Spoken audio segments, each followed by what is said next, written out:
Assalamualaikum warahmatullahi wabarakatuh. Perkenalkan, nama saya Ersi, NIM 190141522, Prodi PGSD kelas 2A. Baiklah, di sini saya akan membuat video pembelajaran untuk memenuhi tugas mata kuliah komputer dan media pembelajaran yang diampu oleh Bapak Ferry Ardiansa. Di sini saya akan membahas materi tentang paragraf. Apa itu paragraf? Paragraf adalah kumpulan kalimat yang biasanya mempunyai satu ide pokok dan cara penulisannya sedikit menjorok ke bagian dalam atau menggunakan garis baru. Fungsi paragraf.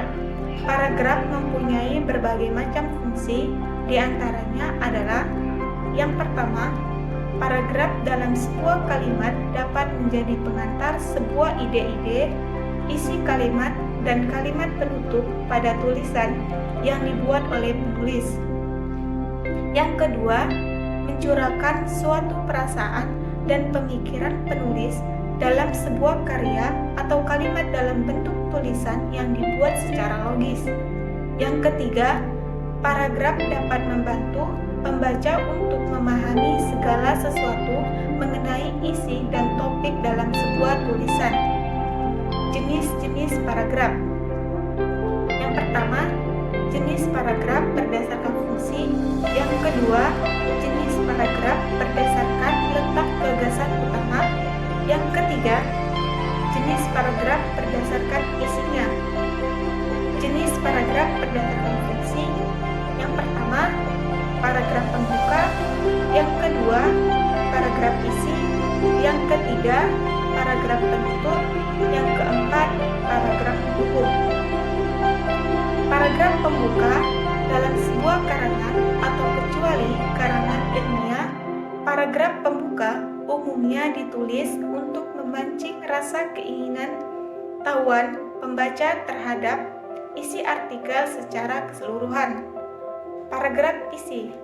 Paragraf ini berisi bagian-bagian pokok dalam suatu karangan.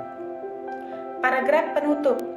Paragraf ini biasanya berisi kesimpulan, saran, harapan, ringkasan, dan penekanan kembali hal-hal penting yang terdapat dalam setiap karangan.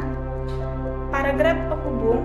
Paragraf ini fungsinya adalah untuk menghubungkan antara paragraf satu ke paragraf lainnya atau karangan satu ke karangan lainnya. Jenis paragraf berdasarkan letak gagasan utama. Yang pertama, paragraf deduktif. Yang kedua, paragraf induktif. Yang ketiga, paragraf ineratif. Yang keempat, paragraf campuran. Paragraf deduktif ialah paragraf yang letak utamanya terletak di awal paragraf. Paragraf induktif ialah paragraf yang letak gagasan utamanya berada di akhir paragraf. Paragraf ineratif ialah paragraf yang letak gagasan utamanya berada di tengah paragraf. Paragraf campuran ialah paragraf yang letak gagasan utamanya berada di awal dan juga akhir paragraf. Jenis paragraf berdasarkan isinya.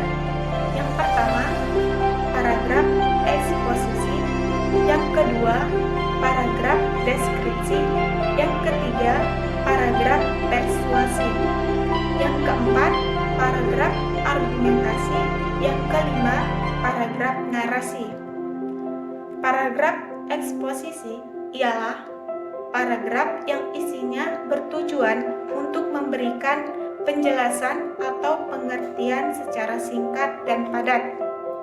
Paragraf deskripsi ialah suatu kalimat yang memaparkan isi gambaran pada suatu keadaan atau sebuah peristiwa yang bentuk tulisan sehingga pembaca seolah-olah dapat melihat, mendengar, dan merasakan serta mengalami peristiwa tersebut. Paragraf persuasi ialah paragraf yang dimana isinya dapat tertarik dengan gagasan atau ajakan yang dibuat. Paragraf argumentasi ialah suatu kalimat paragraf di mana isinya dapat meyakinkan pembaca sehingga memperoleh dan menerima gagasan dalam sebuah karya yang ditulis oleh penulis.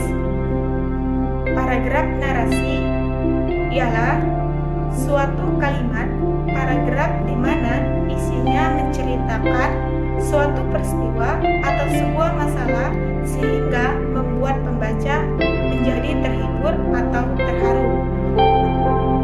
Ciri-ciri paragraf. Paragraf memiliki ciri-ciri sebagai berikut. Yang pertama, pada kalimat pertama atau utama paragraf harus masuk agak ke dalam dengan beberapa ketukan spasi. Yang kedua, paragraf biasanya digunakan sebagai pikiran utama dalam sebuah kalimat atau topik yang telah ditentukan oleh penulis. Yang ketiga, kalimat topik dan kalimat pengimbang dalam paragraf memiliki fungsi dalam penulisan di mana fungsi tersebut dapat menjelaskan atau menerangkan. Yang keempat, selain itu, pada poin keempat, paragraf juga memakai sebuah kalimat penjelas dalam tulisan di mana kalimat penjelas tersebut berisikan tentang kedetailan dari kalimat topik. Sekian video pembelajaran dari saya. Wassalamualaikum warahmatullahi wabarakatuh.